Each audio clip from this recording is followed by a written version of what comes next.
Okay guys, so we have to start our chapter number 3। जो नया chapter है उसका नाम क्या है?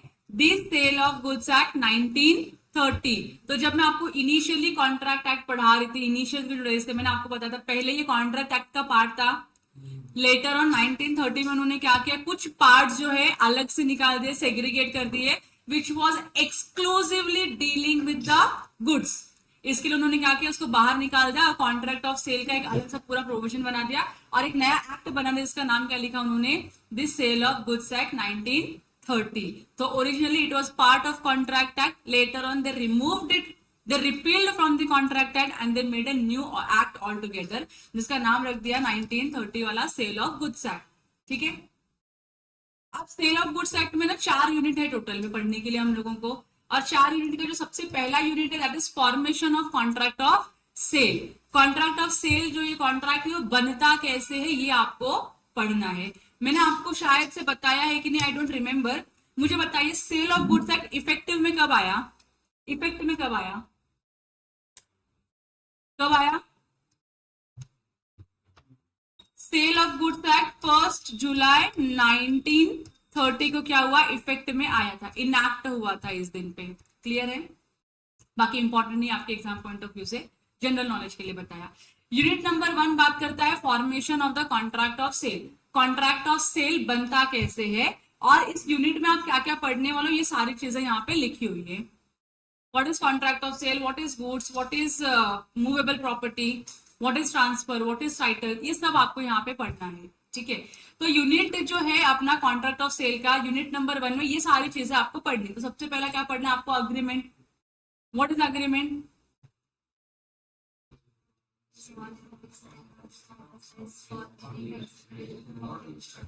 वही अग्रीमेंट है। अग्रीमेंट का डेफिनेशन यहाँ पे कुछ चेंज नहीं हुआ है। जो अग्रीमेंट का डेफिनेशन आप लोगों ने कॉन्ट्रैक्ट एक्ट में पढ़ा था वही यहाँ पे फॉलो होता है। अब यहाँ पे अग्रीमेंट किसके बीच में होगा? बायर और सेलर के बीच में, क्योंकि हम लोग स्पेसिफिकली किसकी बात कर रहे हैं? सेल ऑफ गुड्स की बात कर रहे हैं, जहाँ पे हम गुड्स को बेचने या गुड्स को खरीदने की बात करने वाले हैं। तो बायर और सेलर के बीच का जो अग्रीमेंट है वो हम पढ़ेंगे। बायर कौन होता है, सेलर कौन होता है, वो भी हम पढ़ेंगे। ट्रांसफर ऑफ प्रॉपर्टी क्या होता है? ट्रांसफर ऑफ प्रॉपर्टी का मतलब होता है ट्रांसफर ऑफ ओनरशिप। ओनरशिप कब ट्रांसफर होगी और कैसे ट्रांसफर होगी, उसमें भी अलग अलग सिचुएशंस है। इमीडिएट ट्रांसफर होने वाला है या आप फ्यूचर में ट्रांसफर करोगे, क्योंकि अभी गुड्स अगर एग्जिस्ट नहीं करता, मुझे गुड्स मैन्युफैक्चर करना है और फिर बेचना है, तो फिर मुझे क्या करना पड़ेगा? फ्यूचर में सेल करना पड़ेगा, तो वो पढ़ेंगे हम लोग। फिर उसके बाद गुड्स क्या होता है और गुड्स कितने टाइप का होता है, एग्जिस्टिंग, फ्यूचर और कंटिंजेंट। फिर उसमें भी अलग अलग वैरायटीज है, वो आपको पढ़ना है। फिर प्राइस क्या होता है, और लास्ट में essentials of a valid contract, क्योंकि it is a part of a Indian contract act which has been separated from the Indian contract act. Contract of sale is a contract. Indian contract act जो है वो general law है, और cell of goods act जो है क्या है, special contract का लॉ है। स्पेशल कॉन्ट्रैक्ट मतलब इन दिस यूनिट और in this chapter we will be only talking about, or our discussion will be restricted with respect to goods only, buying and selling of goods, buying and selling of goods, बस इतने के बारे में ही हम बात करने वाले हैं। तो यहाँ पे क्योंकि ये कॉन्ट्रैक्ट ऑफ सेल होने के लिए कॉन्ट्रैक्ट होना जरूरी है, तो कॉन्ट्रैक्ट वैलिड कब होता है? जब इसमें क्या रहेंगे, essentials of a valid contract रहेंगे। तो ये पूरा यूनिट नंबर 1 का ओवरव्यू है जो हमको पढ़ना है। यहाँ तो क्लियर हो गया आप लोगों को? चलो, अब आप मुझे बताओ अपने जनरल अंडरस्टैंडिंग से, जनरल अंडरस्टैंडिंग से पहले मुझको ये बताओ कि सेल क्या होता है। What is cell?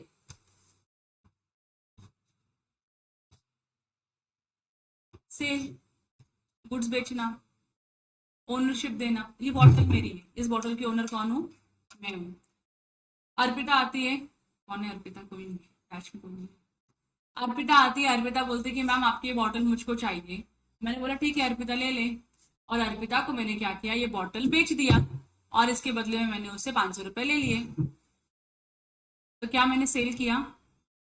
क्या मैंने सेल किया? क्या अब इस गुड्स की ओनर मैं रही कि अर्पिता रही? अर्पिता होगी, बराबर कि नहीं? इसी को हम सेल बोलते हैं। गुड्स क्या होता है? गुड्स बहुत इंपॉर्टेंट है, क्योंकि इस पूरे यूनिट में, इस पूरे चैप्टर में आप गुड्स गुड्स गुड्स बहुत बार सुनोगे, तो आपको पता होना चाहिए कि गुड्स क्या होता है। If I ask you now, बिना बताए कि बताओ गुड्स क्या होता है, व्हाट विल यू से? क्या होता है गुड्स? बताओ, जो दिमाग में आता है बताओ। गुड्स।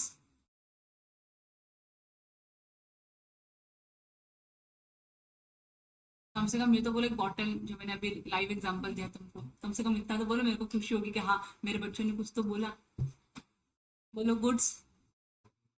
हाँ, बॉटल। थैंक्स प्रेम, थैंक्स थैंक्स, मंडल आभारी आ रहे। और बताओ। अरे, मुझे एक बात बताओ, तुम दुकान पे जाते हो, डीमार्ट जाते हो, मॉल जाते हो, कुछ ना कुछ तो खरीद के लेके आते हो अपने घर पे। क्या वो कुछ ना कुछ गुड्स होता है? क्या क्या खरीदते हो आप, ये बताओ मुझको। Do you buy goods? Do you buy books, bottle, pen, कपड़े, शूज, मेकअप आइटम, बराबर कि नहीं?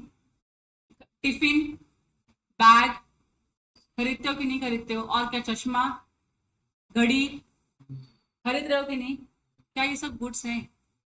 कैसे मालूम पड़ा? अभी कैसे यस निकला तुम्हारे मुंह से? जब मैं पूछ रही हूँ बताओ, तुम तो बता नहीं रहे हो।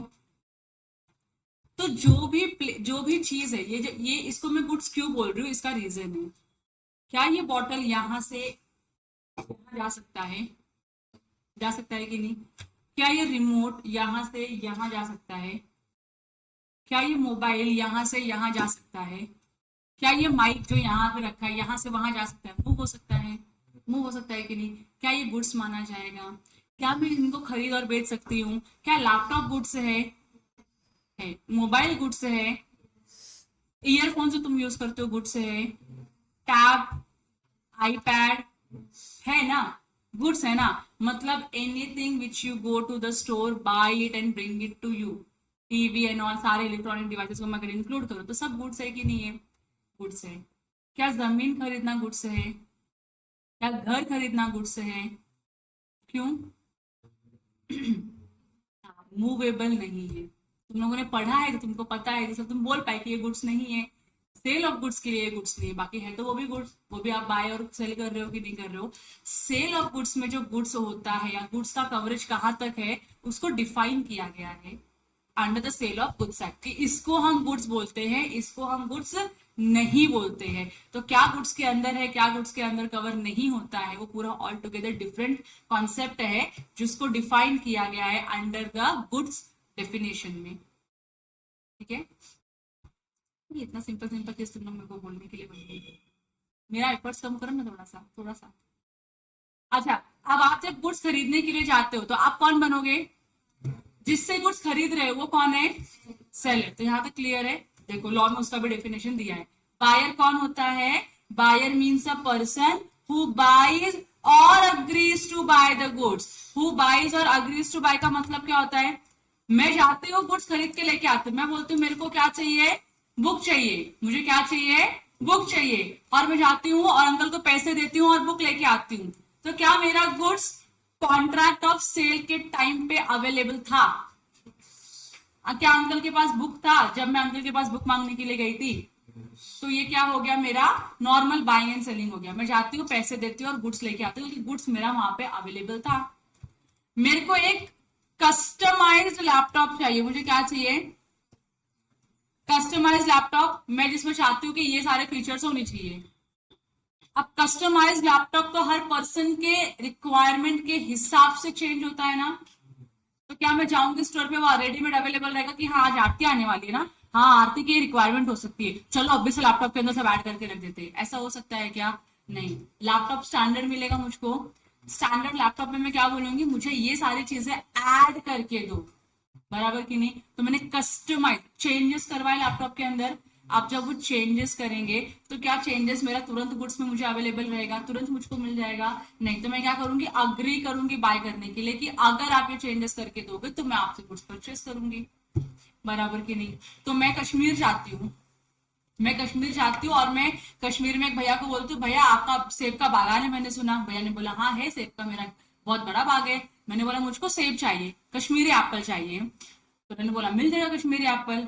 मैंने बोला अब भी चाहिए। बोलते अरे मैडम अभी सीजन नहीं है एप्पल का। आपको एप्पल 3 मंथ्स लेटर मिलेगा। कब मिलेगा? 3 मंथ्स लेटर। आज मतलब आज की तारीख में अगर आज मांगोगे मुझसे आप एप्पल, तो मैं आपको एप्पल नहीं दे सकता। यू गिव मी 3 मंथ्स का टाइम। मैं मेरे पूरे बागान में क्या करूंगा, एप्पल अच्छे से कल्टीवेट करूंगा, ग्रो करूंगा, और जब आप आओगे तो जितना भी इस बागान से एप्पल बनेगा सब मैं आपको ट्रांसफर कर दूंगा। बराबर की नहीं? तो आज जब मैं एप्पल खरीदने के लिए गई तो क्या अंकल के पास एप्पल रेडी था? नहीं। अंकल ने क्या बोला, 3 महीने के बाद आइए मैं आपको एप्पल प्रोड्यूस करके देता हूँ। बराबर की नहीं? मैन्युफैक्चर नहीं करेंगे, ग्रो करेंगे ना। तो आप 3 महीने के बाद आइए, मैं आपको एप्पल ग्रो करके दूंगा और फिर आप लेके जा सकते हो। तो क्या मैंने अग्री किया कि मैं बाय करूंगी 3 मंथ्स लेटर? बराबर की नहीं? तो बायर कौन होता है? बायर वो इंसान है जो जाता है गुड्स खरीद के लेके आता है तुरंत के तुरंत, वो भी बायर है। और जो बोलता है कि मैं आगे 2 दिन के बाद, 5 दिन के बाद, 2 महीने के बाद, 3 महीने के बाद आऊंगा और गुड्स खरीदूंगा आपसे, तो क्या वो भी बायर माना जाएगा? Yes, that person is also a buyer. So buyer means a person who buys or agrees to buy the goods. Simple. तो सेलर कौन होगा फिर? जो बेच रहा है गुड्स या जो अग्री कर रहा है गुड्स बेचने का। तो भैया ने मेरे साथ प्रॉमिस किया ना, 3 महीने के बाद जब एप्पल कल्टीवेट हो जाएंगे, ग्रो हो जाएंगे, तो मैं आपको बेचूंगा। तो अंकल ने भी तो अग्री किया ना बेचने का। तो buyer means a person who buys the goods or agrees to buy the goods. Seller means a person who sells or agrees to sell the goods. यहां तक समझ में आ गया आप लोगों को? सिंपल है बायर और सेलर का डेफिनेशन। अब जो सबसे इंपॉर्टेंट डेफिनेशन है सेल ऑफ गुड्स का, दैट इज गुड्स। कि व्हाट इज गुड्स? तो गुड्स को डिफाइन किया गया है सेक्शन नंबर 2 क्लॉज नंबर 7 में। क्लॉज नंबर 1 में क्या डिफाइन है? बायर कौन होता है। क्लॉज नंबर 13 में डिफाइन है सेलर कौन होता है। और क्लॉज नंबर 7 में डिफाइन है who is a sorry what is a goods. ठीक है, गुड्स क्या होता है? तो गुड्स का डेफिनेशन कुछ इस तरीके का है। वो बोलते हैं goods means every kind of movable property. Goods means every kind of movable property, मतलब हर वो चीज जो मूव हो सकती है, हर वो property which can be moved from one place to one other, that is known as goods. बराबर कि नहीं? तो मैंने आपको अभी अपफ्रंट में जितने भी एग्जांपल दिए सारे मूवेबल के ही थे, क्योंकि वो एक प्लेस से दूसरे प्लेस पे जा सकते हैं। मैं एक डॉग परचेस करती हूँ, अब डॉग सेलर के पास था, जब मैं डॉग को लेकर आई मेरे पास तो डॉग मेरा हो गया। बताओ मूवेबल है गुड्स? क्या वो गुड्स माना जाएगा? लाइफ स्टॉक होता है, पता नहीं तुमको लाइफ स्टॉक होता है, गुड्स ही तो है वो भी। समझ में आ रहा है आप लोगों को? So anything which can be moved from one place to one other, any property which is movable in its nature is known as goods. बराबर की नहीं? तो गुड्स का मतलब समझ गए आपको? पहला लाइन क्लियर है? Goods means every kind of movable property. Goods means every kind of movable property. Goods means, अब जब मैं एवरी काइंड बोलूँ तो क्या उसमें पंखा आता है? मूवेबल है ना, लाइट आती है, प्रोजेक्टर है, एसी है, सब मूवेबल है ना। तो ये सारे क्या है? आपके गुड्स हैं। समझ में आया आप लोगों को? ऑल्सो इंक्लूड्स, मैं पहले आपको इंक्लूड पढ़ाऊंगी कि गुड्स के अंदर क्या क्या इंक्लूड होता है। देखो जब लॉ बोल रहा है कि every kind of movable property, so दुनिया में बहुत सारी चीज मूव होती है, लेकिन सब मूवेबल प्रॉपर्टी गुड्स मानी जाएगी क्या? तो आंसर इज नो। कभी कभी कंफ्यूजन अराइज होता है किसी किसी पॉइंट को लेके।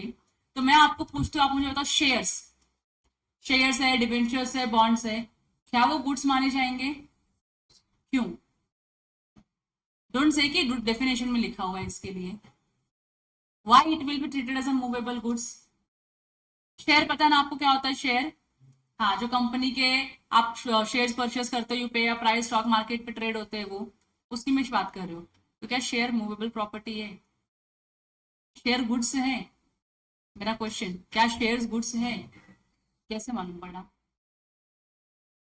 हम्म?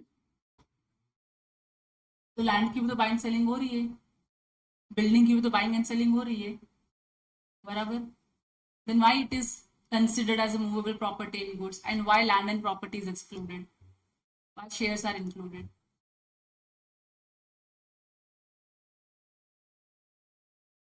तो there are certain matters, there are certain item जिसके ऊपर कंफ्यूजन अराइज होता है कि इसको मूवेबल ट्रीट करे या इसको इमूवेबल ट्रीट करे, whether it should be treated as a movable property and included in the definition of goods, or it should not be treated as a movable property and it should not be included in the definition of the goods.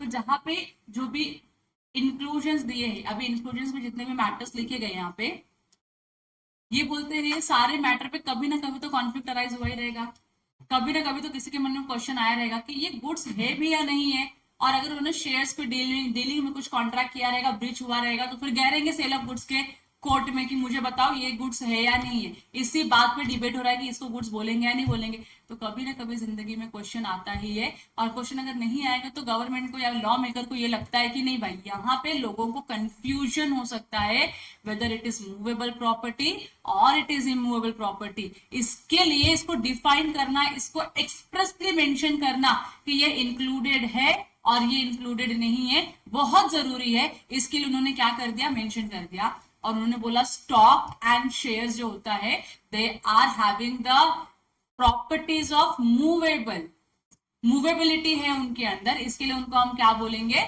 Movable property बोलेंगे। तो जब मैं share की बात करती हूँ तो share denote कैसे होता है, तो किसी शेयर सर्टिफिकेट से डिनोट होता है, बराबर कि नहीं। या मैं कोई सिक्योरिटी की बात करूंगी तो एक सर्टिफिकेट मिलता है मुझको कहीं ना कहीं से। तो आज मेरे पास सिक्योरिटी है, मुझे कैसे मालूम पड़ा मेरे पास सिक्योरिटी है, तो मेरा ये क्या है, शेयर सर्टिफिकेट है। इस शेयर सर्टिफिकेट के ऊपर मेरा नाम लिखा हुआ है कि मैं कितने शेयर्स होल्ड करती हूँ, कौन सी कंपनी के शेयर होल्ड करती हूँ, कितना रुपए का मैंने शेयर्स परचेस किया हुआ है, ये सर्टिफिकेट मेरे पास है, बराबर कि नहीं। कल को मुझे पैसे की जरूरत पड़ेगी तो मैं क्या करूंगी, ये शेयर्स में किसी को बेच दूंगी। अब मैंने ये शेयर्स बेचा श्रावणी को, अब श्रावणी ने ये सर्टिफिकेट ले लिया और उसके बैक पे श्रावणी का नाम लिखा हुआ है यहाँ पे कि मैंने ये शेयर श्रावणी को दिया, तो अभी ये सर्टिफिकेट किसका हो गया, अभी श्रावणी का हो गया। कल को श्रावणी को पैसे की जरूरत पड़ेगी, श्रावणी कहाँ जाएगी, इसको लेके बाहर जाएगी मार्केट में और किसी थर्ड पार्टी को बेच कर आएगी।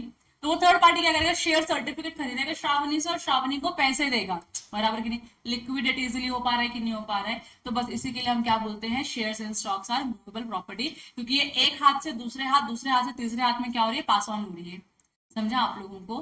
तो इसके लिए इंक्लूड किया है कि स्टॉक एंड शेयर्स जो होते हैं दे आर गुड्स, क्लियर है।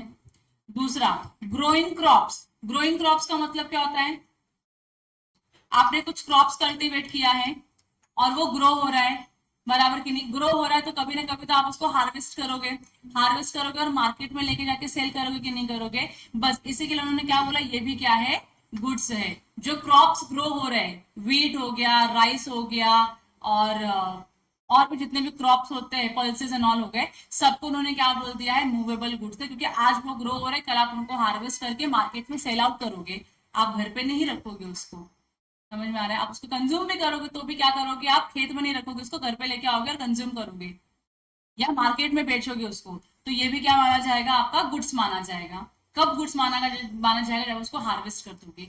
तो ग्रोइंग क्रॉप्स को भी कहाँ इंक्लूड किया उन्होंने, गुड्स के डेफिनेशन में इंक्लूड कर दिया है।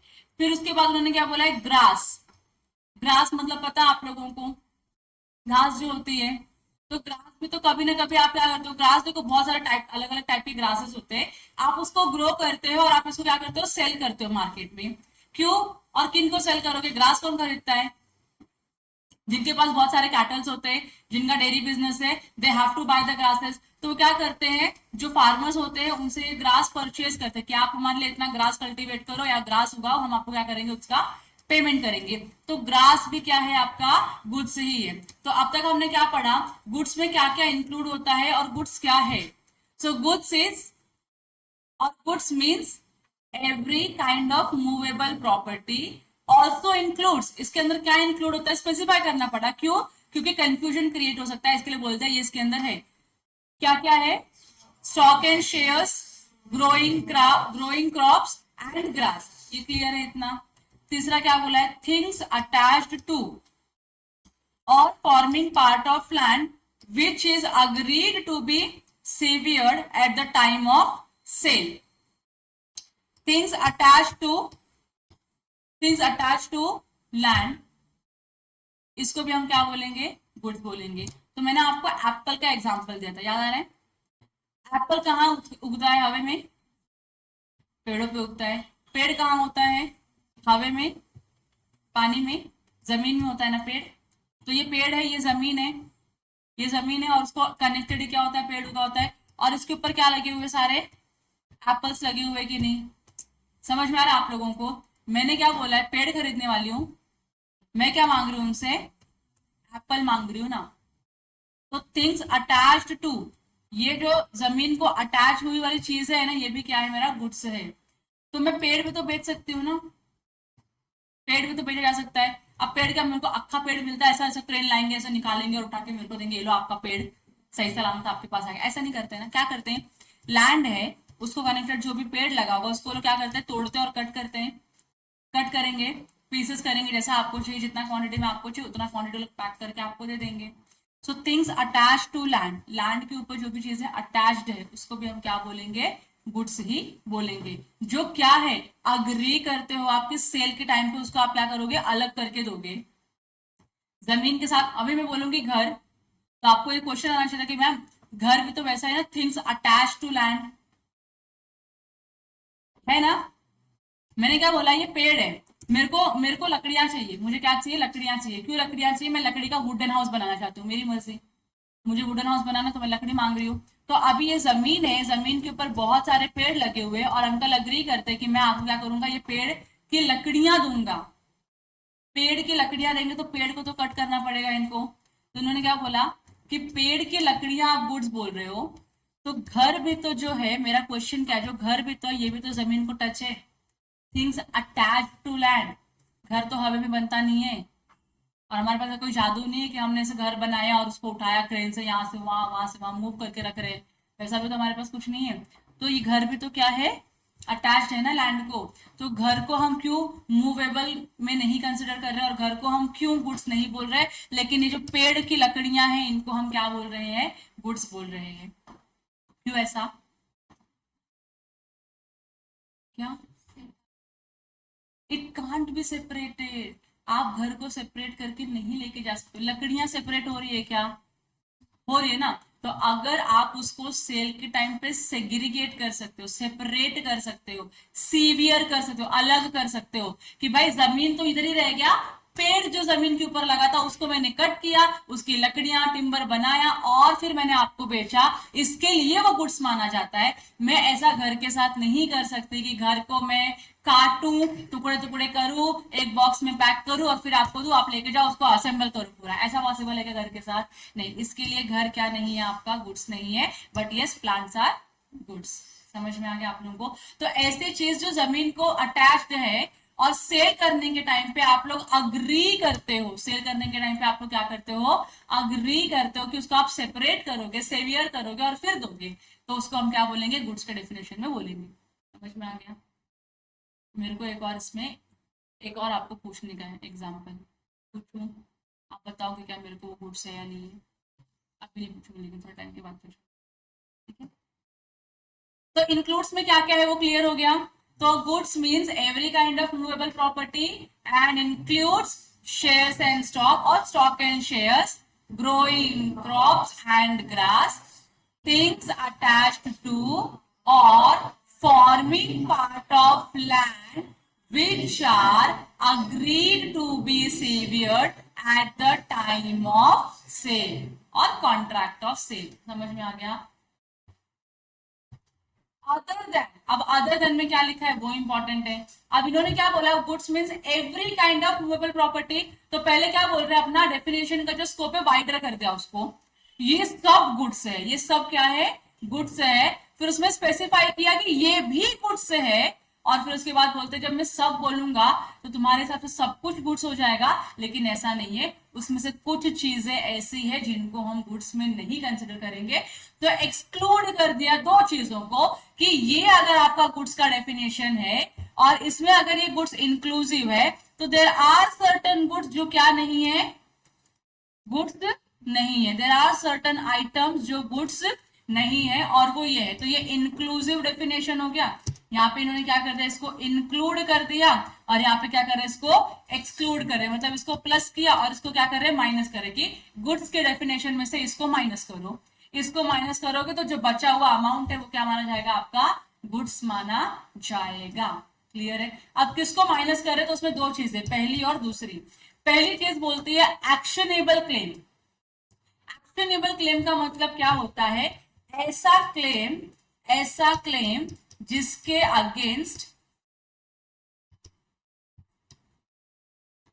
आप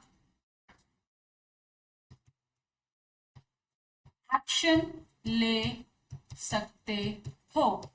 ऐसा क्लेम जिसके अगेंस्ट आप क्या ले सकते हो, एक्शन ले सकते हो। मतलब मुझे किसी से पैसे लेने हैं और वो बंदा मुझको पैसे नहीं दे रहा है, तो मैं एक्शन लूंगी और अपने पैसे रिकवर करूंगी, उसको एक्शनेबल क्लेम बोलते हैं। और उन्होंने बोला है कि एक्शनेबल क्लेम गुड्स नहीं होता है। ठीक है, एक्शनेबल क्लेम, इसका एग्जांपल देती हूँ। इसका एग्जांपल एक्शनेबल क्लेम का, मैंने किसी को गुड्स बेचा, मेरे बैलेंस शीट में क्या आएगा, डेटर्स आएगा। मैंने उसको गुड्स बेचा तो डेटर्स आएगा। मुझे उससे पैसे रिसीव करने की नहीं, अब वो पैसे नहीं दे रहा है। वो क्या नहीं कर रहा है, पैसे नहीं दे रहा है। गुड्स बेचा, मूवेबल आइटम है, पैसे आने चाहिए मेरे पास, लेकिन पैसे नहीं दे रहा है। तो मैंने क्या किया, उसके अगेंस्ट में सूट फाइल किया, या फिर मैंने उसके अगेंस्ट में क्या लिया, एक्शन लिया। और मैंने बोला मेरे पैसे मुझको रिटर्न करो, और इस पैसे के ऊपर मेरा अधिकार है, तो ये पैसे आप मुझको दे दो। तो मैंने एक्शन लिया और अपना क्लेम लिया, तो इसको हम एक्शनेबल क्लेम बोलते हैं, गुड्स नहीं है ये। दूसरा एग्जांपल है इंश्योरेंस का।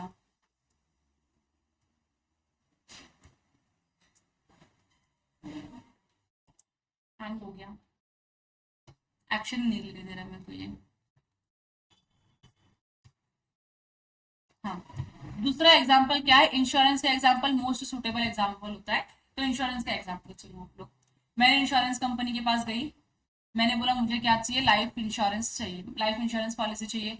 उसने बोला मिलेगा। मैं हर साल उनको क्लेम भरते रही हूँ, लेकिन मैं मर नहीं पा रही हूँ। लेकिन उन्होंने बोला था कि मरोगे नहीं, फिर भी तुमको क्या मिलेगा, इतना पैसा मिल जाएगा। मैं मरी नहीं, तो मैं जाऊंगी इंश्योरेंस, जो भी पीरियड है इंश्योरेंस का वो एक्सपायर हो गया, तो मैं गई इंश्योरेंस कंपनी के पास। मैंने बोला भाई पैसा दे दो मेरा, आपने बोला था कि आप नहीं मरोगे, फिर भी आपको इतने पैसे तो मिलेंगे। मैं देखो जिंदा हूँ, मैं अपना पैसा मांगने के लिए आई हूँ, बराबर कि नहीं। तो अब वो जो इंश्योरेंस कंपनी मुझको क्लेम देगी, क्या वो गुड्स से नहीं ना, गुड्स नहीं, मुझे मेरे पैसे ही मिल रहे हैं ना। आपने जो बोला था कि आपको मिलेगा, अगर आप नहीं मरोगे तो इतना अमाउंट मिलेगा, मैं नहीं मरूँ तो मुझको इतना अमाउंट बनता है। तो ये पैसे लेने के लिए जो मैं एक्शन लूंगी मतलब मैं क्या करूंगी, जाऊंगी एप्लीकेशन फॉर्म भरूंगी, डिस्कस करूंगी। तो मैंने एक्शन लिया ना, एक्शन लिया और मैंने पैसे रिसीव किए मेरे, तो ये एक्शनेबल क्लेम होगा, इसको हम गुड्स नहीं बोलेंगे। तो जो पैसे आएंगे क्लेम के फॉर्म में, that is not a goods for me. समझ में आ गया आप लोगों को एक चीज। अब दूसरा क्या बोला है, money in circulation. What is money, money, पैसा। तुमको पैसा बताने कैसा दिखता है, दिखाएगी मेरे पास भी, गरीब हो तो खाली 100 रुपया है। क्या ये मनी है, क्या ये मार्केट में ही चल रहा है अभी भी। मतलब मैं पैसे दूंगी तो मुझे क्या मिलेंगे, इसके बदले में गुड्स मिलेंगे। तो इसको हम क्या बोलते हैं, मनी इन सर्क्यूलेशन। मतलब ये ऐसा पैसा है जो मार्केट में सर्क्यूलेट हो रहा है, सब लोग इस पैसे की वैल्यू करते हैं। तो पीस ऑफ पेपर है, लेकिन इसका वैल्यू कितना है, 100 रुपए का वैल्यू। कैसे मालूम पड़ा 100 रुपए का वैल्यू है, लिखा है ना 100 रुपया, तो इसकी वैल्यू कितनी है, 100 रुपए की। तो जब मैं किसी को 100 रुपया दूंगी तो मुझे इसके इतनी वैल्यू का क्या मिलेगा, गुड्स मिलेगा कि नहीं मिलेगा। तो ये मनी इन सर्क्यूलेशन है, समझ में आ रहा है। तो क्या मैं मनी इन सर्क्यूलेशन को गुड्स बोलूं, क्या ये गुड्स है, गुड्स है ये नहीं, लॉ बोलता है नहीं ये गुड्स नहीं है। क्यों नहीं है, क्योंकि ये एक आपका मीन्स ऑफ एक्सचेंज है। आप गुड्स खरीदने के लिए इसको पे करते हो, समझ में आ रहा है आपको। गुड्स खरीदने के लिए आप क्या करते हो, इसको पे करते हो। तो it is not a goods, it is means of exchange.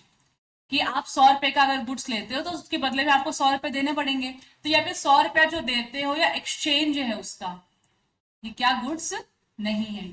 मेरे पास 200 रुपए थे, मैंने बोला, मैं श्रावणी के पास गई, श्रावणी के पास बहुत पैसे हैं, पहले बता रही हूँ। मैं श्रावणी के पास गई और मैंने बोला श्रावणी तेरे पास बहुत पैसे है ना, ये 200 का खुला करके देना मेरे को, मतलब छुट्टे दे, 100 के 2 नोट दे दे मेरे को। तो श्रावणी ने बोला ठीक है, उसने 200 रुपया रखा और 100 के ऐसे 2 नोट उसने मेरे को दे दिए। तो क्या मैंने श्रावणी से गुड्स खरीदा, मैंने एक्सचेंज करा ना खाली। मेरे पास 200 की एक सिंगल नोट थी, मैंने उसको क्या किया, कन्वर्ट कर लिया 100 की 2 नोट में, तो यार गुड्स माना जाएगा, नहीं।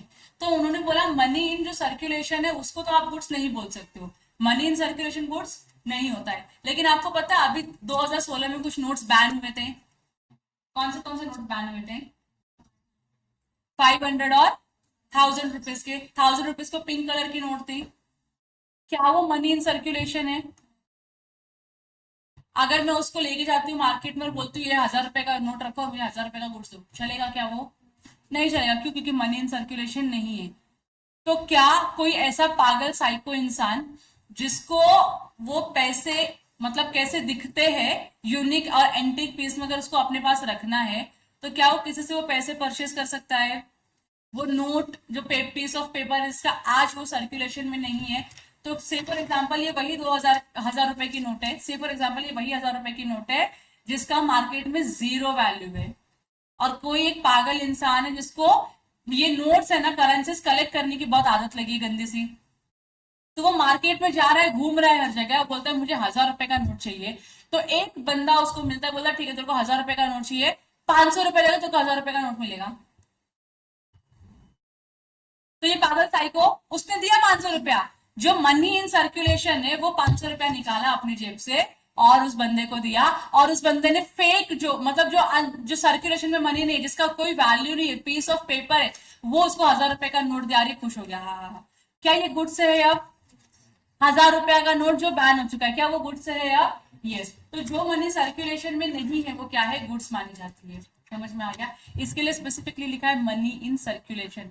तो पुराने जमाने में राजा महाराजा के पास उनकी मुद्राएं हुआ करती थी, मुद्राएं पता है ना, कॉइन्स हुआ करते थे, और हर कॉइन के ऊपर हर राजा का कुछ ना कुछ तो वो रहता था, वे ज्यादा आइडेंटिफिकेशन कि हाँ भाई ये इस राजा को बिलोंग करता है, या ये कॉइन है, ये जो मनी सर्कुलेशन में। तो अभी भी ना आप देखोगे ना तो वो सारी मनी बहुत ही डिफिकल्टी से मिलती है। अगर आपको ऐसा है कि मुझे एंटिक कॉइन्स जमा करने हैं, आपको एंटिक कॉइन्स चाहिए, तो you have to buy them. तो जब आप अगर आप कभी मुंबई जाओगे, मुंबई में there is a temple called as Mumba Devi, मतलब मुंबई की जो देवी है उनका नाम क्या है? मुंबा देवी। वहां पे जब आप उनके टेम्पल के बाहर जाओगे ना तो you will find there will be plenty of people और the seller who will be selling the antique coins. Antique coin ऐसे बड़े छोटे अलग अलग डिजाइन के अलग अलग कलर के उनके पास क्या रहेंगे? कॉइन रहेंगे, और वो कॉइन की अलग अलग वैल्यू रहेगी। और उनकी वैल्यू कैसे करते हैं वो लोग? छोटा कॉइन कम वैल्यू, बड़ा कॉइन ज्यादा वैल्यू, उस तरीके से वैल्यू करते हैं। और अगर आपको छोटा कॉइन चाहिए और उसकी वैल्यू 50 रुपया है, तो to buy that out of or outdated money you have to buy it for ₹50। तो आप 50 रुपए का करंट मनी दोगे, करंट मनी इन सर्कुलेशन 50 रुपया दोगे उनको, तो वो आपको आउटडेटेड मनी देंगे। समझ में आ रहा है? तो वो आउटडेटेड मनी क्या हो गया? अभी गुड्स हो गया है। ऐसे कोई भी पैसे जो अभी सर्कुलेशन में नहीं है उसको हम क्या बोलेंगे? गुड्स बोलेंगे। तो चवन्नी पता है आप लोगों को? चवन्नी कुछ तरीके से कॉन्सेप्ट है। 25 पैसा, 25 पैसा एक जमाने में चलता था कि नहीं? आज देखने को मिलता है आप लोगों को? नहीं मिलता। तो अभी 25 पैसा क्या हो चुका है? गुड्स हो चुका है। समझा आप लोगों को? क्योंकि वो मार्केट में सर्कुलेशन में है क्या? नहीं है, सर्कुलेशन में नहीं है। तो उन्होंने क्या बोला? ये दो चीजें क्या नहीं है? गुड्स नहीं है। पहला एक्शनेबल क्लेम गुड्स नहीं है, और दूसरा मनी इन सर्कुलेशन गुड्स नहीं है। यहाँ तक क्लियर हो गया? अब आपको गुड्स का डेफिनेशन याद हो गया? Can you repeat it with me? Goods means every kind of movable property other than, ठीक है, other than actionable claims and money in circulation, but includes stock and shares, growing crops and grass, things attached to or forming part of land which are agreed to be severed at the time of sale। यहाँ तक clear है? इतना अगर आप याद कर पाते हो, समझ पाते हो, तो आपको एक चीज समझ में आ गई, व्हाट इज गुड्स। तो अब आप डिफ्रेंशिएट कर पाओगे कि गुड्स कैसे अलग है बाकी की चीजों से। तो ये दो चीजें गुड्स नहीं है, इन दोनों को छोड़ के दुनिया में कुछ भी है वो क्या है? गुड्स है। किनको छोड़ के? Money in circulation and actionable claims. इन दोनों पार्ट्स को अगर आप एक्सक्लूड करते हो, माइनस करते हो गुड्स के डेफिनेशन में से, तो सारी चीजें विच इज मूवेबल, इमूवेबल नहीं इंक्लूड करना है, सारी चीजें which is movable is known as goods. यहाँ तक क्लियर हो गया आप लोगों को? 3 डेफिनेशन पढ़े हम लोगों ने, कौन कौन से? Buyer, seller, goods. बायर कहाँ लिखा हुआ है? सेक्शन 2 क्लॉज 1 में। Who is buyer? a person who buys or agrees to buy the goods. Section 2 clause 13 में क्या लिखा हुआ है? Seller. Who is seller? a person who sells or agrees to sell the goods. बराबर कि नहीं? अब जो गुड्स की बात चल रही है कि जो बायर बाय करेगा, जो सेलर सेल करेगा गुड्स, वो गुड्स क्या होता है? तो सेक्शन 2 क्लॉज 7 में लिखा हुआ है, जिसका मीनिंग है every kind of movable property including shares and stock, growing crops and grasses, things attached to land or forming the part of land, excluding or other than actionable claims and money in circulation. ये 3 definition clear है आप लोगों को? Simple था यहाँ तक, कोई doubts नहीं? आगे बढ़ो ना। अब आपने गुड्स तो पढ़ा कि गुड्स क्या होता है? मूवेबल प्रॉपर्टी होती है other than actionable claim and money in circulation. कितना क्लियर है? अब कितने टाइप के गुड्स होते हैं या गुड्स का क्लासिफिकेशन कैसा होता है, वो अपना अगला कॉन्सेप्ट है। इसमें क्या बोला है? गुड्स है ना, ब्रॉडली तीन क्लासेस में कैटेगराइज्ड है। पहला है एग्जिस्टिंग गुड्स, दूसरा है फ्यूचर गुड्स, और तीसरा है, सबसे इजी क्या लग रहा है आपको इसमें? एग्जिस्टिंग गुड्स है। बराबर कि नहीं? तो आपको अगर प्लाज्मा टीवी चाहिए, क्या चाहिए? Plasma TV. आप कहां जाओगे? किसी इलेक्ट्रॉनिक शॉप में जाओगे, या तो क्रोमा में जाओगे, या तो विजय सेल्स में जाओगे। आप जब वहां पे जाते हो, जो टीवी आपको चाहिए वो टीवी वहां रहती है। आप देखते हो, चेक करते हो, बोलते मुझको ये टीवी चाहिए, आप पैक कर दो इसको। समझ में आ रहा है आपको? जब आप जाते हो प्लाज्मा बोलो, जब आप जाते हो विजय सेल्स में या क्रोमा में, आपको पता है आपको कौन सी टीवी चाहिए, और वो टीवी वहां पे अवेलेबल रहती है। जब आप जाते हो खरीदने के लिए, टीवी है वहां पे, आप टेस्ट करते हो, चेक करते हो, साउंड क्वालिटी सब देखते हो, और फिर आप बोलते हो सेल्समैन को या सेल्स एग्जीक्यूटिव को, भैया ये वाली टीवी चाहिए, पैक कर दो। समझ में आ रहा है आप लोगों को? तो क्या मैं इसको एग्जिस्टिंग गुड्स बोल सकती हूँ? कि जब मैं कॉन्ट्रैक्ट ऑफ सेल में एंटर कर रही थी, उस टाइम पे ये गुड्स अवेलेबल था। उस टाइम पे ये गुड्स क्या था? अवेलेबल था। तो इसको मैं क्या बोलूंगी? एग्जिस्टिंग गुड्स बोलूंगी। समझ में आ गया? तो अभी आप दुकानदार के पास जाते हो, आप स्टूडेंट्स हो, तो आप क्या खरीदते हो? बुक्स खरीदते हो। तो आप बोलते हो कि मुझे आईटीसी की बुक्स चाहिए, या मुझे युवा की बुक्स चाहिए। तो वो क्या करते हैं? युवा की बुक्स निकाल के देते हैं आपको, और आपको जो अच्छा लगता है आप उठा के ले लेते हो। तो आप दुकान पे गए बुक खरीदने के लिए युवा की, और युवा की बुक अवेलेबल थी। आप गए युवा की बुक परचेज करने के लिए, युवा की बुक अवेलेबल थी दुकान पे। तो क्या ये एग्जिस्टिंग गुड्स माना जाएगा? यस, ये एग्जिस्टिंग गुड्स होगा। मतलब मैं जब कोई चीज खरीदने के लिए जा रही हूँ, या फिर सेलर कोई भी चीज बेच रहा है जो उसके पास है at the time of sale, उसको हम क्या बोलेंगे? एग्जिस्टिंग गुड्स बोलेंगे। कोई डाउट है इसमें? दूसरा आता है फ्यूचर गुड्स। फ्यूचर गुड्स से नाम से समझ में आ रहा है कि गुड्स कब आएगा? फ्यूचर में आएगा। तो मैंने क्या किया, मेरी ऑर्गेनाइजेशन काफी बड़ी ऑर्गेनाइजेशन है, मेरे पास ऑलमोस्ट 22 एम्प्लॉयज तो हर दिन पे अवेलेबल रहते ही है। तो मैंने क्या बोला, मेरे पास एम्प्लॉयज के लिए सिर्फ 10 सिस्टम्स है, 10 सिस्टम्स है और 22 एम्प्लॉयज। तो शॉर्टेज कितने सिस्टम का आ रहा है? 12 सिस्टम का शॉर्टेज है।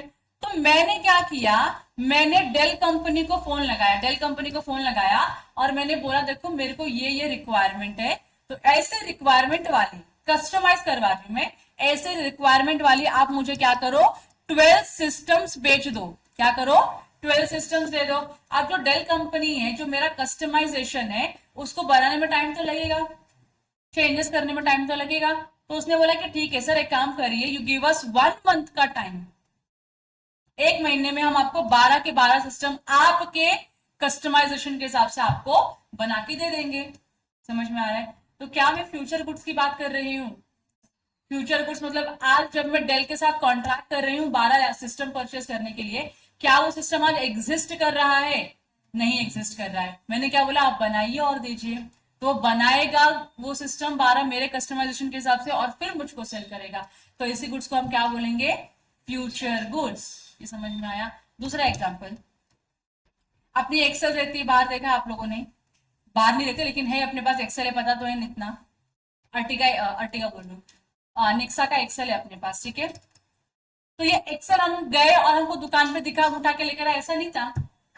आपको पहले ऑर्डर प्लेस करना होता है कि मुझको इस लोकेशन पे ये गाड़ी चाहिए, इस कलर की चाहिए। अब तुमको क्या लगता है कि जो बड़ी बड़ी कार मैन्युफैक्चरिंग कंपनीज है, क्या मतलब बल्क में 100,000 1,500 ऐसा बना के रखते रहेंगे कार, और फिर सोचेंगे अब बिकेगा कि नहीं बिकेगा? ऐसा होता है क्या? नहीं। वो क्या करते हैं, कुछ सैंपल्स के लिए बनाते हैं, मार्केट में निकालते हैं, बेचते हैं, और फिर उसके बाद जैसे जैसे ऑर्डर्स आता है, ऑर्डर्स के हिसाब से वो लोग मैन्युफैक्चर करते हैं उसको। तो हमको एक्सेल 6 परचेज करनी थी, तो हमने क्या किया, नेक्सा में विजिट किया और हमने नेक्सा को बोला कि हमको क्या चाहिए, एक्सेल 6 चाहिए, व्हाइट कलर की चाहिए। तो उन्होंने क्या बोला, सर ठीक है, you have to wait for 6 month. आपका वेटिंग पीरियड कितना है, 6 महीने, क्योंकि बहुत सारे ऑर्डर प्लेस हुए तो मैन्युफैक्चर होने में टाइम लगेगा। आप 6 महीना वेट करिए, 6 महीने के बाद आपको एक्सेल मिल जाएगी। हमने बोला कोई दिक्कत नहीं है। तो आज नेक्सा के साथ इलीट गुरुकुल का क्या हुआ है, कॉन्ट्रैक्ट हुआ है। इलीट गुरुकुल का कॉन्ट्रैक्ट नेक्सा के साथ आज हुआ है, लेकिन गुड्स आज एग्जिस्ट कर रहा है क्या? नहीं। गुड्स कब आएगा मार्केट में? 6 महीने के बाद। तो क्या मैं फ्यूचर गुड्स के लिए कॉन्ट्रैक्ट करके आ गई हूं कि फ्यूचर में गुड्स आप बना के दे दो मुझको? तो इसी को हम क्या बोलते हैं, फ्यूचर गुड्स। और फिर तीसरा क्या है, कंटिंजेंट गुड्स। आप बताओ मुझे कंटिंजेंट का मतलब क्या होता है? मुझको भूल गया, आप बताओ क्या होता है कंटिंजेंट का मतलब? अनसर्टन इवेंट के ऊपर डिपेंड है इस गुड्स का एक्विजिशन मेरे पास आना। तो मैंने विनायक के साथ एक कॉन्ट्रैक्ट किया। विनायक पता ना अपने को कौन है? हमारे विनायक सर नहीं है, मैं विनायक बोलती तो ये विनायक की बात कर रही हूँ मैं। तो विनायक आपको पता है कौन है? तो विनायक मेरे को बोलता है कि मैम आपको दुबई में पहचान है ना? मैंने बोला हाँ। तो एक काम करिए ना, प्लीज एक मेरे लिए आईफोन मंगा दीजिए ना, दुबई में सस्ता मिलता है, आईफोन मंगा दीजिए ना। देखो हाँ तो बोल रहे हैं। मैंने बोला ठीक है मंगा देंगे। तो वो बोला कि प्लीज मैम जो भी पैसा रहेगा मैं आपको दे देगा। मैंने बोला रुक जरा सब्र कर, दुबई में से आईफोन यहाँ पे आने के लिए टाइम लगेगा, बराबर कि नहीं? और आईफोन आएगा कैसे? आईफोन आएगा शिप से। आईफोन किससे आएगा? शिप से आएगा। और उस शिप का नाम क्या है? टाइटैनिक है। तो आईफोन किससे आने वाला है? शिप से आने वाला है। अब जब दुबई से शिप भर के लोड होके निकलेगी, जब वो मुंबई के पोर्ट पे पहुंचेगी, तब तुझको ये आईफोन बेच पाऊंगी। अगर शिप मुंबई के पोर्ट पे नहीं आती है तो मैं तुझको आईफोन बेच पाऊंगी क्या? नहीं। तो मेरे पास गुड्स बेचने के लिए पहले गुड्स आना भी तो चाहिए, और गुड्स का आना मेरे पास एक कंटिंजेंट इवेंट के ऊपर डिपेंड करता है। वो गुड्स आ भी सकता है, वो गुड्स नहीं भी आ सकता। व्हाट इफ गुड्स आ गया तो मुझे विनायक को आईफोन बेचना पड़ेगा। व्हाट इफ गुड्स नहीं आया तो मेरा कॉन्ट्रैक्ट वॉइड हो गया, मुझे कुछ भी बेचने की जरूरत नहीं है, क्योंकि मेरा जो सब्जेक्ट मैटर है वो डिस्ट्रॉय हो गया। अगर शिप डूब जाती है, टाइटैनिक अगर डूब जाती है, टूट जाती है, जो भी होता है टाइटैनिक को, गुड्स नहीं आया ना मेरे पास। तो गुड्स का एक्विजिशन, गुड्स का क्या है, एक्विजिशन डिपेंड होता है कोई अनसर्टन इवेंट के ऊपर कि मैं गुड्स अगर अक्वायर करूंगी तो दूंगी, गुड्स अक्वायर नहीं कर पाई तो मैं गुड्स नहीं दूंगी। तो acquisition of goods by the seller is dependent on the happening of certain event.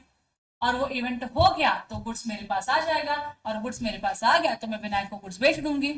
अगर वो गुड्स मेरे पास नहीं आया, जो इवेंट होना था वो इवेंट नहीं हुआ, गुड्स मेरे पास नहीं आया, अब मेरे पास जब गुड्स नहीं आया तो मैं कैसे विनायक को गुड्स दे सकती हूँ, बराबर की नहीं? तो कंटिंजेंट गुड्स का मतलब यही होता है कि जिसका acquisition by the seller is dependent upon an uncertain event.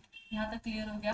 तो गुड्स आएगा तो कॉन्ट्रैक्ट वैलिड होगा, गुड्स नहीं आएगा तो कॉन्ट्रैक्ट क्या हो जाएगा, वॉइड हो जाएगा। तो ये तीसरा टाइप का गुड्स क्या हो गया, कंटिंजेंट गुड्स हो गया। जब मैं एग्जिस्टिंग गुड्स की बात करती हूँ ना, तो एग्जिस्टिंग गुड्स है, मैं गई हूँ युवा की बुक लेने के लिए, अंकल के पास युवा की बुक है, तो मैं अंकल को प्रॉमिस करके नहीं आऊंगी कि ठीक है अंकल 2 दिन के बाद आते हो खरीद के लेके जाऊंगी युवा की बुक्स। ऐसा होगा क्या? मेरे को अभी जरूरत है, गुड्स अवेलेबल है, पैसे दूंगी और बुक लेके आ जाऊंगी कि नहीं? तो एग्जिस्टिंग गुड्स में हमेशा क्या होता है, सेल होता है। एग्जिस्टिंग गुड्स में हमेशा क्या होता है, सेल होता है। सेल मतलब क्या, आप जाते हो पैसे देते हो गुड्स लेके आते हो, पैसे दिया गुड्स लाया, पैसे दिया गुड्स लाया, पैसे दिया गुड्स लाया। कुरकुरे खरीदने के लिए जब जाओगे दुकान पे जाओगे, पैसे दोगे, कुरकुरे लेके आओगे, खा लोगे ना, बराबर की? तो वो क्या था, एग्जिस्टिंग गुड्स था, सेल हुआ। लेकिन जब फ्यूचर गुड्स की मैं बात करूंगी तो वो क्या हो जाएगा, अग्रीमेंट टू सेल। क्यों?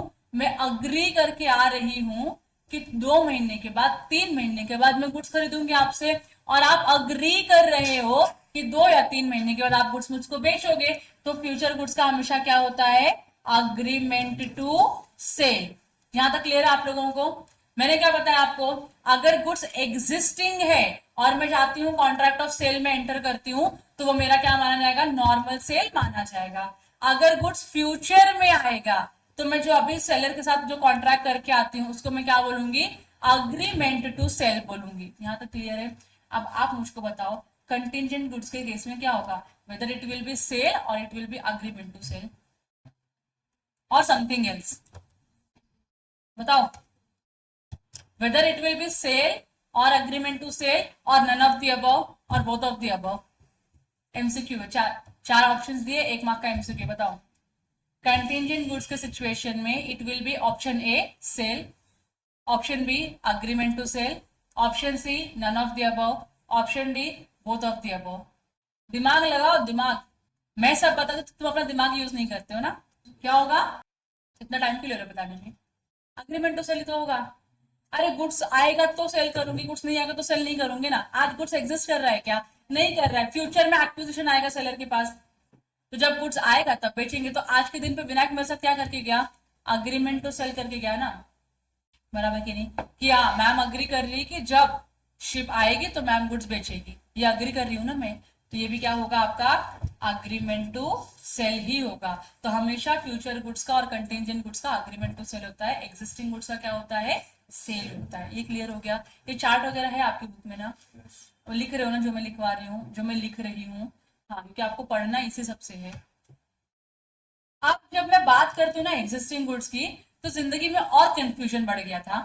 तो बोलते हैं एग्जिस्टिंग गुड्स स्पेसिफिक है क्या, अनस्पेसिफिक है क्या, असर्टन है क्या, अनअसर्टन है क्या, वो बताने की जरूरत पड़ गई। तो स्पेसिफिक, अभी एग्जिस्टिंग गुड्स है मेरे पास, मैंने बोला मुझको युवा की बुक्स चाहिए। अब युवा के अंकल ने मेरे को 1 बुक नहीं निकाल के दिए, अंकल ने मेरे को 10 बुक निकाल के दिए। अंकल ने बोलते बेटा ये 10 बुक है, ये 10 बुक्स है, तेरे को जो अच्छा लगे तू ले ले।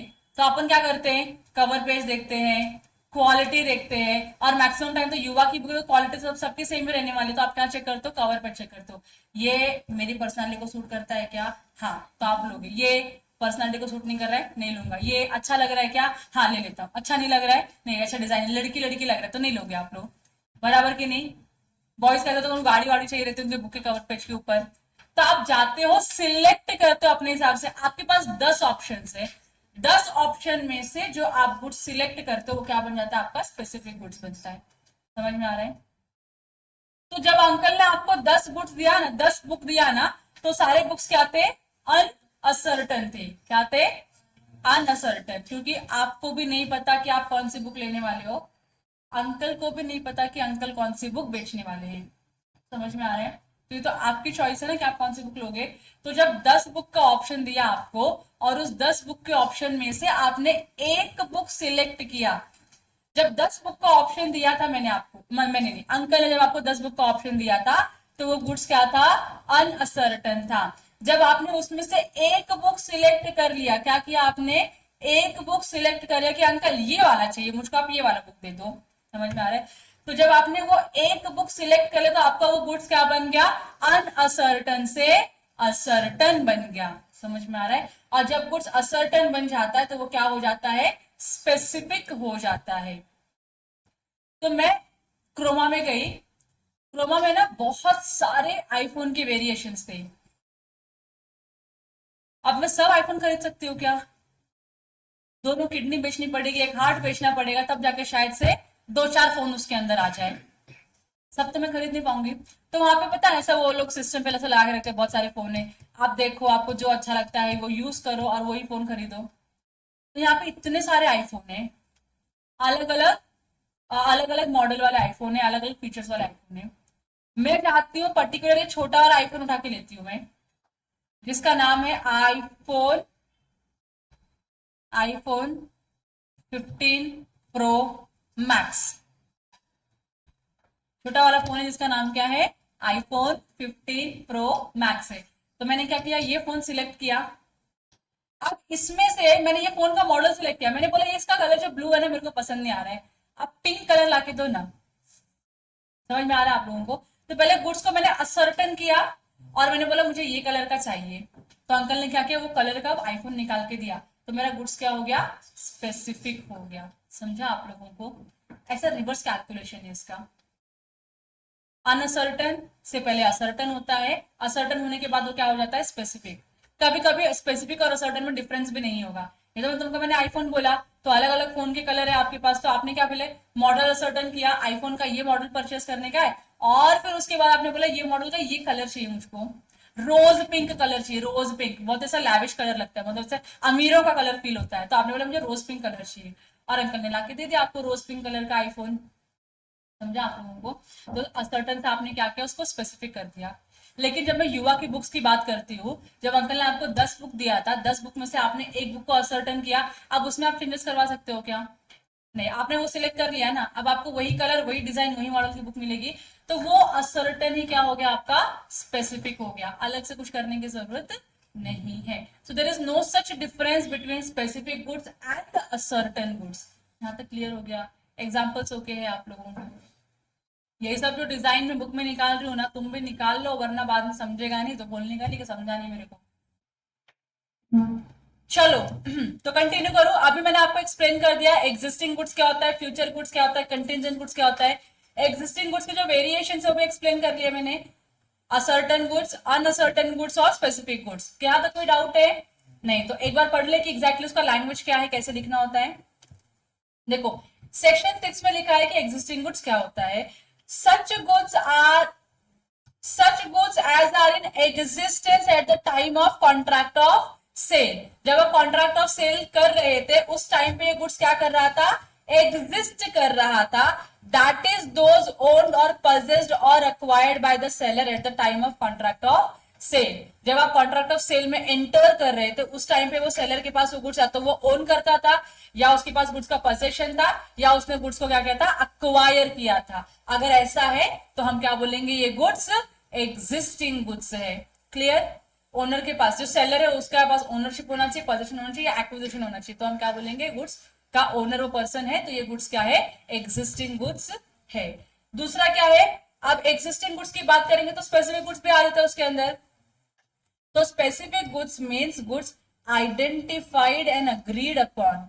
आपने क्या किया है, गुड्स को आइडेंटिफाई किया है और उसके ऊपर अग्री किया है। Identified and agreed upon at the time of contract of sale is made. जब आप कॉन्ट्रैक्ट ऑफ सेल में एंटर कर रहे थे उस टाइम में आपने गुड्स को आइडेंटिफाई किया, तो आपने क्या किया, आईफोन 15 प्रो मैक्स आपने क्या किया, आइडेंटिफाई किया और अग्री किया कि मैं ये वाला गुड्स परचेस करूंगा, तो ये क्या हो गया, आपका स्पेसिफिक गुड्स हो गया। So any specified or finally decided goods like Samsung Galaxy S7H, Whirlpool washing machine of 7 kg etcetera, ये सारे क्या है, आपके स्पेसिफिक गुड्स है। ये एग्जांपल देके रखा हुआ है, आपने बता दिया, मॉडल बता दिया, कलर बता दिया, स्पेसिफिक गुड्स हो गया। क्लियर है? फिर उसके आगे आता है असर्टेन गुड्स। क्या है? हाँ, in actual practice the term ascertain goods is used in the same sense as a specific goods। तो जैसे हम स्पेसिफिक गुड्स बोलते हैं वैसे हम क्या बोलते हैं, असर्टन गुड्स भी होता है। when from a lot और out of large quantity, lot में से या बहुत सारी क्वांटिटी में से जो अनअसर्टन गुड्स है उसमें से नंबर और quantity of contract for is identified. आपको कितनी क्वांटिटी चाहिए, आपको कौन सा गुड्स चाहिए, अगर आपने उसको आइडेंटिफाई कर लिया तो such identified goods are called as ascertained goods. तो एक एग्जांपल और देती हूँ, टाटा सॉल्ट है, पता है आप लोगों को? टाटा सॉल्ट है, किसी दुकान में एक पैकेट हो सकता है सॉल्ट का? नहीं, तो एक दुकान में 100 पैकेट्स ऑफ क्या थे, सॉल्ट थे। 100 पैकेट्स ऑफ सॉल्ट थे, बराबर। मैं गई उस दुकान पे, मैंने बोला अंकल मुझको 10 पैकेट्स ऑफ सॉल्ट चाहिए। मुझे कितने चाहिए? 10 पैकेट्स चाहिए। 10 पैकेट्स क्या करोगे मैम, एक ही बार में 10 पैकेट कहाँ यूज करने वाले हो? शादी है मेरी, खाना बनेगा उसमें, तो उसमें लगने वाली है सॉल्ट। तो मैंने क्या किया, 10 पैकेट्स ऑफ सॉल्ट मंगाया उनसे। तो अंकल ने अभी क्या किया, 100 में से 10 पिक किया और लेकर आए ना। अब पैकेट, क्वालिटी, क्वांटिटी सब सेम ही है। अंकल ने क्या किया, उस 100 में से 10 पिकअप करके लेकर आए, तो ये 100 क्या है मेरे लिए, अनअसर्टन गुड्स है, क्योंकि मुझे नहीं पता मेरे वाले पैकेट 10 कौन से है उसमें। जब अंकल ने 100 में से निकाल के 10 अलग किए तो वो 10 पैकेट क्या हो गए, मेरे पैकेट हो गए। अब क्या अनअसर्टन गुड्स असर्टन हो गया है? पहले कंफ्यूजन था कि ये 100 में से 10 मेरा कौन सा है, अब वो 100 में से 10 आपके लिए अलग से निकाल दिया, तो आपको अब कंफ्यूजन रहेगा क्या, नहीं, तो आपने क्या कर दिया, उसको अनअसर्टन से असर्टन कर दिया। जो समझ में नहीं आ रहा कि आपका गुड्स कौन सा है, उसको आपने क्या किया, डिवाइड करके अपना गुड्स बना लिया। तो इसी को हम क्या बोलते हैं, असर्टन गुड्स। यहां तक क्लियर हो गया। देखो, होल लॉट ऑफ गुड नहीं है, गुड्स है, बहुत सारा गुड्स है इसमें। इसमें ये सारे गुड्स क्या माने जाएंगे, अनसर्टन माने जाएंगे। इस पूरे लॉट में से एक लॉट निकाला आपके लिए, या एक पैकेट, या जो भी आप जितने भी क्वांटिटी आपने मांगी है उतना आपको दिया, तो गुड्स क्या हो गया, असर्टन हो गया। यहाँ तक कोई डाउट है आप लोगों को? नहीं। फिर अनअसर्टन क्या होगा, जब आपको नहीं पता कि इसमें से कौन सा वाला आपका गुड्स है। तो आप जब डीमार्ट में शॉपिंग करने के लिए जाते हो, तो आपको मैगी परचेस करनी है, तो वहां पे मैगी के एक पैकेट होते हैं क्या, पूरा उनका ये पूरा शेल्फ ही रहता है। उसमें से तो जब वो पूरा शेल्फ वहां पे आपने देखा, तो वो क्या है, अनसर्टन गुड्स है। जब आपने उसमें से एक मैगी का पैकेट उठाया और अपने आपने ट्रॉली में डाला, तो वो क्या हो गया, अभी असर्टन हो गया। ये क्लियर है आप लोगों को? समझ में आ रहा है मैं क्या बताने का ट्राई करूं? तो अनसर्टन गुड्स क्या है, इजी है कि नहीं? जब गुड्स क्या है, लॉट में पड़े हुए, तो गुड्स क्या है, अनसर्टन है। आपकी गुड्स आइडेंटिफाइड नहीं है, तो गुड्स क्या है, अनसर्टन है। So goods which are not specifically identified, ऐसे गुड्स जिसको स्पेसिफिकली आइडेंटिफाई या असर्टन नहीं किया है आपने at the time of making of contract, उसको हम क्या बोलते हैं, अनअसर्टन गुड्स। एग्जाम्पल है, एक्स के पास कितने घोड़े हैं, 10। ये प्रॉमिस करता है कि उसमें का मैं एक आपको बेचूंगा, लेकिन वो एक कौन सा है, स्पेसिफाइड है क्या, नहीं। तो अभी ये गुड्स क्या है, अनअसर्टन है। So it is a contract of sale for unascertained goods. यहां तक क्लियर हो गया आप लोगों को? फिर उसके बाद फ्यूचर गुड्स की बात कर लेते हैं। फ्यूचर गुड्स आज की तारीख में है क्या? कॉन्ट्रैक्ट ऑफ सेल जब आप कर रहे थे, तब फ्यूचर गुड्स एग्जिस्ट करता था क्या, नहीं करता था।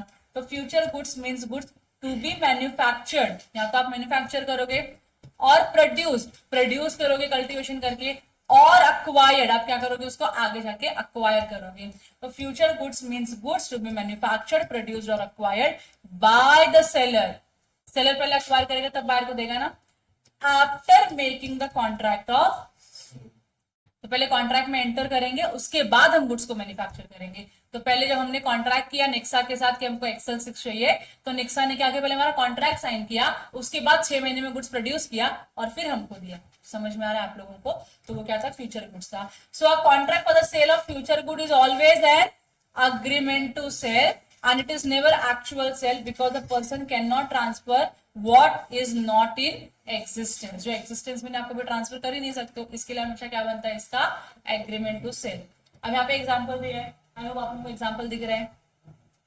टी अग्री करता है क्यू को बेचने के लिए, all the milk of his cows yield during the coming year. आने वाले साल में ये जो टी की काउज है, टी की जो कैटल्स है, बोलता है इसमें जितना भी ये लोग मिल्क देंगे, वो सारा का सारा मिल्क मैं अग्री करता हूं तुझको बेचने के लिए। अब कितना मिल्क आएगा, किसी को पता है क्या, नहीं पता है। So this is a contract for the sale of future goods. Clear है?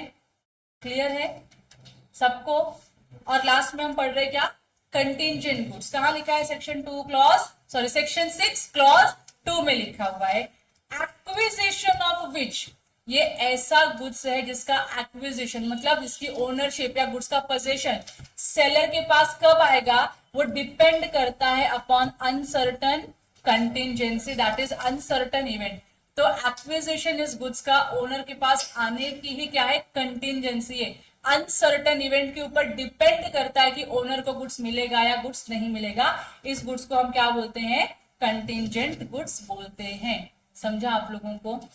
तो यहाँ पे एग्जांपल है, पी क्या बोलता है, पी कॉन्ट्रैक्ट कर रहा है किसके साथ, मानो क्यू के साथ। पी कॉन्ट्रैक्ट कर रहा है क्यू के साथ क्या करने के लिए, 50 piece of particular article to be provided which is bringing them reaches to the port safely. मतलब शिप से कोई तो 50 आर्टिकल आ रहे हैं, शिप से क्या आ रहे हैं, कोई तो 50 आर्टिकल आ रहा है, जो पी अग्री करता है कि मैं तुझको ये आर्टिकल सेल करेगा। पी अग्री करता है कि तुझको मैं आर्टिकल सेल करेगा, लेकिन कब सेल करेगा, जब मेरे पास क्या आ जाएगा, वो आर्टिकल्स आ जाएगा। जो शिप उनको लेके आ रही, जब वो शिप यहाँ पे टाइम पे पहुंच जाएगी, तो मैं तुझको आर्टिकल दे देगा। शिप ही नहीं पहुंचा तो नहीं होगा। So this is an agreement for the sale of contingent goods. यहां तक क्लियर हो गया आप लोगों को? Any doubt till now? So goods का डेफिनेशन, गुड्स के टाइप्स, क्लासिफिकेशन हमने यहाँ तक कवर की है। इसके आगे जो भी हमको पढ़ना है, we will take a short break of 10 minutes, after that we will continue. ठीक है, थैंक यू।